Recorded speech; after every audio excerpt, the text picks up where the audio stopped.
Good morning and welcome back दोस्तों। स्वागत है आपका एक बार फिर से आपके अपने चैनल जीके सर्च इंजन पर। आज है 30 अक्टूबर और 30 अक्टूबर से रिलेटेड राजस्थान करंट अफेयर्स के जितने भी इंपॉर्टेंट क्वेश्चन हैं सभी हम इस वीडियो में डिस्कस करने वाले हैं। तो पूरा वीडियो बहुत ध्यान से देखें और वीडियो के एंड में मैं आपसे क्वेश्चन पूछूंगा जिसका आंसर आपको कमेंट बॉक्स में देना है। कल के वीडियो में मैंने आपसे क्वेश्चन पूछा था जो था हाल ही में राजस्थान से किसे एशियन वॉलीबॉल परिसंघ की नई कार्यकारिणी में कार्यकारी उपाध्यक्ष चुना गया है। तो इसका सही आंसर आपको कमेंट बॉक्स में देना था। तो एशियन वॉलीबॉल परिसंघ की कार्यकारिणी में कार्यकारी उपाध्यक्ष चुना गया है हाल ही में रामोतार सिंह जाखड़ को। सी ऑप्शन इसका बिल्कुल सही था। जिन दोस्तों ने सी ऑप्शन कमेंट बॉक्स में सही जवाब दिया उनको हार्दिक शुभकामनाएं।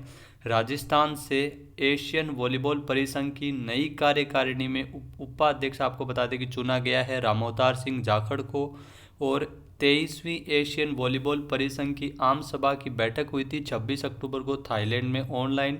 और उसी बैठक में अध्यक्ष और उपाध्यक्ष के पद पर चुना गया है।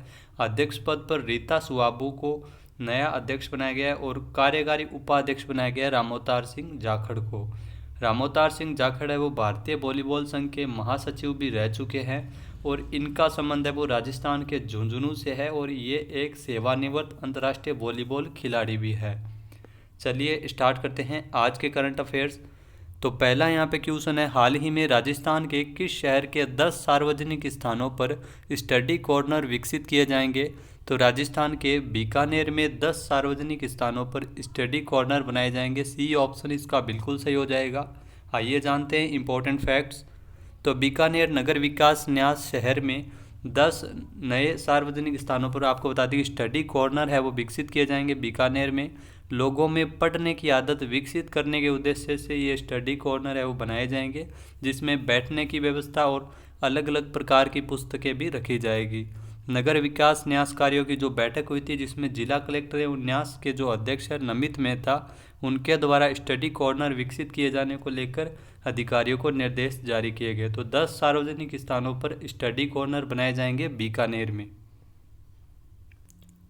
नेक्स्ट यहाँ पे क्वेश्चन है, हाल ही में विधि विभाग ने राजस्थान के किस जिले में भ्रष्टाचार निवारण अधिनियम के मामलों की सुनवाई के लिए अतिरिक्त विशिष्ट न्यायालय गठित किया है। तो हाल ही में विधि विभाग की ओर से राजस्थान के जयपुर और जोधपुर में भ्रष्टाचार निवारण अधिनियम के मामलों की सुनवाई के लिए अतिरिक्त विशिष्ट न्यायालय गठित किया है। सी ऑप्शन इसका बिल्कुल सही हो जाएगा, उपरोक्त दोनों। आइए जानते हैं इंपॉर्टेंट फैक्ट्स। तो विधि विभाग की ओर से जोधपुर और जयपुर में भ्रष्टाचार निवारण अधिनियम के मामलों की सुनवाई के लिए एक एक अतिरिक्त विशिष्ट न्यायालय का गठन किया गया है। जोधपुर में अब ऐसे न्यायालयों की संख्या 2 हो गई है। प्रमुख शासन सचिव विधि विभाग की ओर से जारी अधिसूचना के अनुसार जोधपुर में कार्यरत विशिष्ट न्यायालय राजस्थान विशेष न्यायालय अधिनियम 2012 को अब विशिष्ट न्यायालय भ्रष्टाचार निवारण अधिनियम संख्या 2 में परिवर्तित किया गया है। और इसी की तरह ही जयपुर में ही विशिष्ट न्यायालय राजस्थान विशेष न्यायालय अधिनियम 2012 के विशिष्ट न्यायालय में आपको बता दें कि संख्या इस अधिनियम की संख्या 4 में परिवर्तित किया गया है। तो जयपुर और जोधपुर में एक एक अतिरिक्त विशिष्ट न्यायालय की गठन है वो किया गया है भ्रष्टाचार निवारण अधिनियम के मामलों की सुनवाई हेतु। नेक्स्ट यहाँ पे क्वेश्चन है, हाल ही में राजस्थान सरकार द्वारा निजी स्कूलों को कितने प्रतिशत फीस कटौती करने का निर्देश जारी किया है। तो राजस्थान सरकार की ओर से निजी स्कूलों के लिए जो फीस की कटौती है वो 30% भी की जाएगी और 40% भी की जाएगी। सी ऑप्शन इसका बिल्कुल सही हो जाएगा, उपरोक्त दोनों। आइए जानते हैं कैसे है। तो कोरोना महामारी के बीच राजस्थान सरकार की ओर से जो सीबीएसई से संबद्ध निजी स्कूलों को कक्षा 9 से लेकर 12वीं तक की जो फीस है वो 30% कटौती की जाएगी और राजस्थान बोर्ड से जुड़े स्कूलों को 40% फीस की कटौती करने के निर्देश है वो जारी किए हैं। सरकार के इस फैसले से कोरोना प्रभावित राज्य के अभिभावकों को राहत मिलेगी। राज्य सरकार की ओर से निर्देश जारी किया गया है क्योंकि सीबीएसई ने स्कूल के जो कक्षा 9 से लेकर 12वीं तक का जो सिलेबस है उसे 30% घटा दिया है। इसी के कारण 30% कटौती है वो सीबीएसई से जुड़े निजी स्कूलों के लिए की जाएगी। और राजस्थान बोर्ड की ओर से 40% की पाठ्यक्रम में कमी की गई है, इसलिए जो फीस में 40% तक है वो कम लेनी पड़ेगी निजी स्कूलों को। आपको बता दें कि इसका जो केस है वो भी चल रहा है राजस्थान हाईकोर्ट में। तो इसी की ओर से राजस्थान हाईकोर्ट की ओर से निर्देश जारी किए गए थे राजस्थान की बात की जाए तो राजस्थान के जो शिक्षा मंत्री है वो गोविंद सिंह डोटासरा, इम्पोर्टेंट है। केंद्रीय शिक्षा मंत्री है रमेश पोखरियाल निशंक।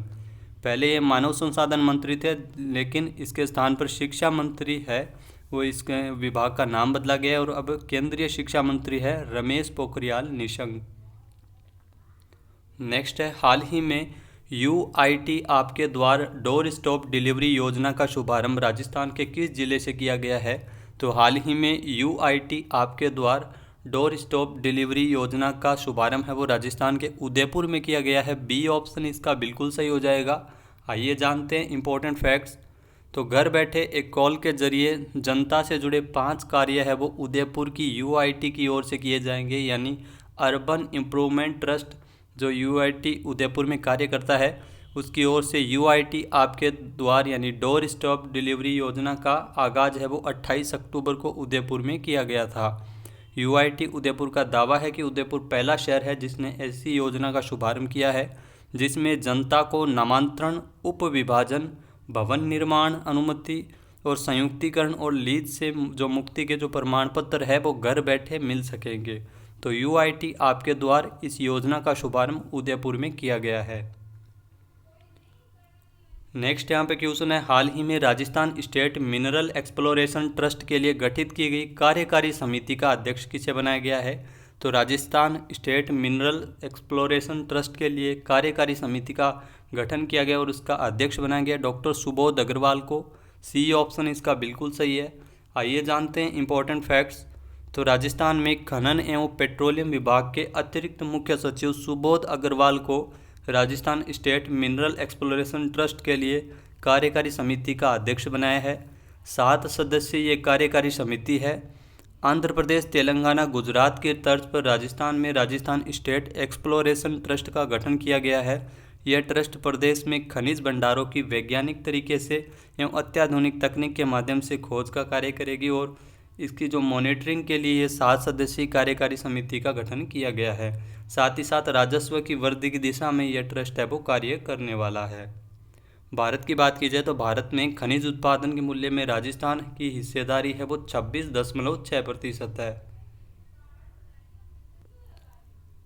नेक्स्ट यहाँ पे क्वेश्चन है, राजस्थान के मुख्यमंत्री अशोक गहलोत द्वारा पहली भूमिगत मेट्रो ट्रेन का लोकार्पण कहाँ किया गया है? तो मुख्यमंत्री अशोक गहलोत द्वारा पहली भूमिगत मेट्रो ट्रेन का लोकार्पण है वो जयपुर में किया गया है।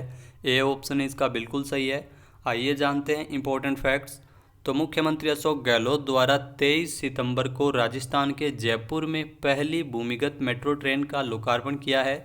जयपुर के परकोटा में मेट्रो फेज 1B के तहत चांदपोल से लेकर बड़ी चौपड़ तक संचालित होने वाली जो मेट्रो ट्रेन है जिसका शुभारंभ मुख्यमंत्री अशोक गहलोत द्वारा किया गया है। चांदपोल से लेकर बड़ी चौपड़ तक 2.12 किलोमीटर की दूरी तय करेगी ये मेट्रो और इसकी जो ट्रेन की ऑपरेटर है वो शेफाली है। बात की जाए मेट्रो फेज 1B का जो शिलान्यास है, इस परियोजना का शिलान्यास 21 सितंबर 2013 को तत्कालीन प्रधानमंत्री मनमोहन सिंह द्वारा किया गया था। नेक्स्ट यहाँ पे क्वेश्चन है, वर्तमान में राजस्थान पर्यटन विभाग का लोगो क्या है? काफ़ी इंपॉर्टेंट क्वेश्चन है, ज़रूर पूछा जाएगा। वर्तमान में राजस्थान पर्यटन विभाग का जो लोगो है वो है पधारो मारे देश। ए ऑप्शन इसका बिल्कुल सही हो जाएगा। आइए जानते हैं इंपॉर्टेंट फैक्ट्स। तो राजस्थान के पर्यटन विभाग की ओर से जो पहले लोगो था न जाने क्या दिख जाए, उसको बदल कर पधारो मारे देश फिर से कर दिया गया है। नए लोगों में नीचे राजस्थान भारत का अतुल्य राज्य भी लिखा हुआ है। सबसे पहले आपको बता दें कि जो पधारो मारे देश जो लोगो है उसको 1983 में लॉन्च किया गया था, जो 2007 तक रहा था, फिर बाद में चेंज होते रहे। 2008 में कलरफुल राजस्थान को राजस्थान पर्यटन विभाग का लोगो बनाया गया था। साल 2016 में राजस्थान पर्यटन विभाग का लोगो न जाने क्या दिख जाए, ये लोगो राजस्थान पर्यटन विभाग का साल 2016 में बनाया गया था। राजस्थान की बात की जाए तो राजस्थान है वो विदेशी पर्यटकों की दृष्टि से प्रथम स्थान है। राजस्थान में जयपुर का है और दूसरा स्थान उदयपुर का है। राजस्थान पर्यटन विकास निगम RTDC की स्थापना 1 अप्रैल 1979 में की गई थी। राजस्थान पर्यटन विकास निगम का जो मुख्यालय है वो जयपुर में स्थित है। बात की जाए लोगों की तो भारत का जो पर्यटन वाक्य है वो है, इंडिया टूरिज्म टैगलाइन है अतिथि देवो भव। नेक्स्ट यहाँ पे क्वेश्चन है, भारत और मध्य एशिया का सर्वश्रेष्ठ क्षेत्रीय एयरपोर्ट के लिए इस साल का स्काई ट्रैक्स पुरस्कार किसने जीता है? तो इस साल के लिए स्काई ट्रैक्स पुरस्कार है वो केम्पागोडा अंतर्राष्ट्रीय एयरपोर्ट बेंगलुरु को मिला है। ए ऑप्शन इसका बिल्कुल सही है। भारत और मध्य एशिया का सर्वश्रेष्ठ क्षेत्रीय एयरपोर्ट के लिए चुना गया है केम्पागोडा अंतर्राष्ट्रीय एयरपोर्ट बेंगलुरु को। आइए जानते हैं इंपॉर्टेंट फैक्ट्स। तो बेंगलुरु के केम्पागोडा अंतर्राष्ट्रीय एयरपोर्ट को भारत और मध्य एशिया का सर्वश्रेष्ठ क्षेत्रीय हवाई अड्डे का जो इस साल का स्काई ट्रैक्स पुरस्कार है वो मिला है।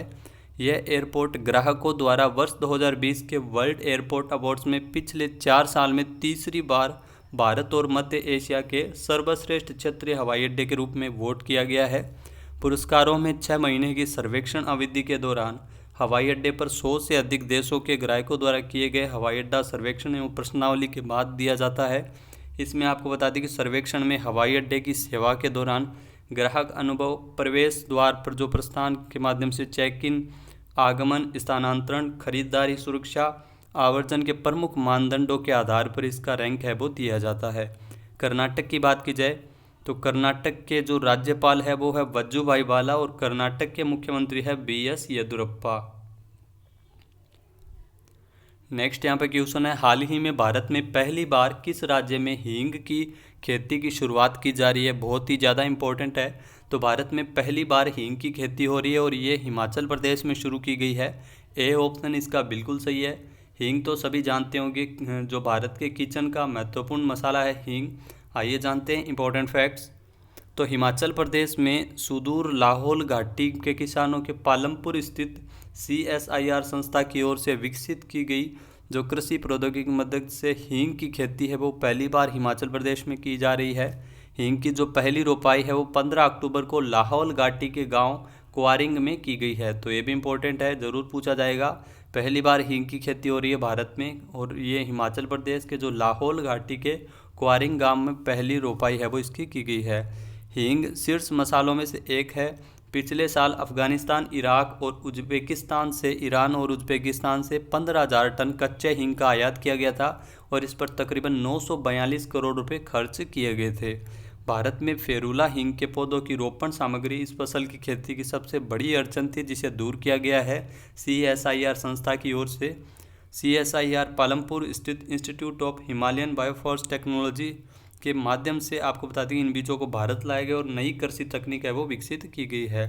हींग के पौधे की बात की जाए तो हींग के पौधे को विकसित होने के लिए ठंड और शुष्क जलवायु जरूरी है। ईरान, अफगानिस्तान की पहाड़ियों में सबसे ज़्यादा हींग पाई जाती है और भारत को काफ़ी मात्रा में आयात करना पड़ता है हींग का। तो सर्वप्रथम आपको बता दें कि पहली बार इसकी खेती है वो की जा रही है हिमाचल प्रदेश में। नेक्स्ट है, हाल ही में नई दिल्ली में किसके द्वारा वेस्ट टू पावर प्लांट का उद्घाटन किसके द्वारा किया गया है? तो नई दिल्ली में वेस्ट टू पावर प्लांट का उद्घाटन किया है मुख्यमंत्री अरविंद केजरीवाल ने। बी ऑप्शन इसका बिल्कुल सही है। आइए जानते हैं इंपॉर्टेंट फैक्ट्स। तो मुख्यमंत्री अरविंद केजरीवाल और उप मुख्यमंत्री मनीष सिसोदिया, पर्यावरण मंत्री गोपाल राय जो दिल्ली के हैं, गाजीपुर पोल्ट्री मार्केट नई दिल्ली में 15 टन प्रतिदिन वेस्ट टू पावर प्लांट का उद्घाटन किया है। इसके माध्यम से जैव गैसीकरण की प्रक्रिया का उपयोग करते हुए यह संयंत्र 15 टन तक के जैविक कचरे को 1500 यूनिट विद्युत में बदल सकता है, बिजली बना सकता है। और इस जो संयंत्र है इसकी 6 वर्ष की जो लागत रहेगी वो 1.11 करोड़ रुपए आएगी। तो इस वेस्ट टू पावर प्लांट का उद्घाटन नई दिल्ली में किया गया है मुख्यमंत्री अरविंद केजरीवाल द्वारा। अब बात कर लेते हैं आज के हमारे क्विज की। तो आज का हमारा क्विज है, हाल ही में राजस्थान में ई पेंशन तथा ई लेखा प्रणाली का वर्चुअल उद्घाटन किसके द्वारा किया गया है? एक बार फिर से सुनिएगा, राजस्थान में ई पेंशन तथा ई लेखा प्रणाली का वर्चुअल उद्घाटन किसके द्वारा किया गया है? इसका सही आंसर आपको कमेंट बॉक्स में देना है। और अगर ये वीडियो आपको पसंद आए तो इसे लाइक और शेयर करना न भूलें। साथ ही साथ हमारे चैनल को भी ज़रूर सब्सक्राइब करें।